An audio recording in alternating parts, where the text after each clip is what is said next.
from the Coca-Cola stage here at the Indianapolis Motor Speedway for our next Q&A session, featuring the drivers for the Road to Indy USF 2000, Star Mazda, Firestone, Indy Lights. My name is Kevin Lee from the Versus Television Network and also from the Indianapolis Motor Speedway Radio Network.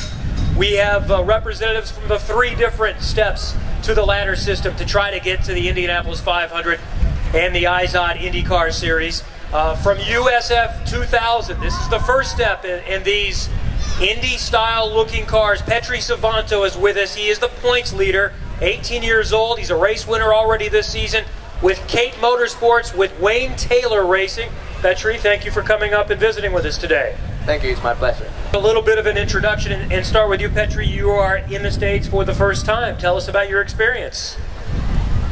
Well, this is my first year racing in USA, so far I've been only competing in Europe. First in karting. I started when I was 4 years old and did karting until I was 16. So last year was my first year competing on single seat level, so I'm still very non-experienced, I would say. So far so good. You're the points leader, right? Yeah, this year has been really good for me. Tell us, Petri, about the USF 2000 car and maybe how that compares to an Indy car. Obviously, the biggest difference would be downforce and the power in the engine. So, I mean, we are only 2-liter cars, so there are only like 170 horsepower. So that's not so much, but the basic idea behind the cars and driving are pretty much the same, to be honest. I actually had the chance to drive one of the types of cars that you drove in a driving school with Bridgestone Firestone a couple of years ago. They are cool race cars. They get each of you to talk about how you've gone about funding these rides. You know, I think it costs something like $750,000 to do a lights deal for a season, and on down the road we're what, probably still talking $250,000 for USF 2000 or something like that.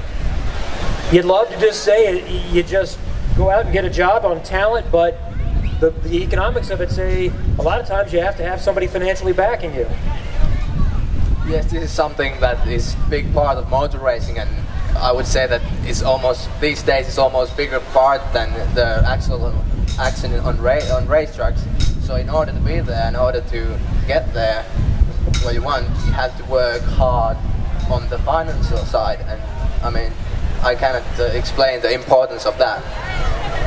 I'd like to ask a question, your name and your question.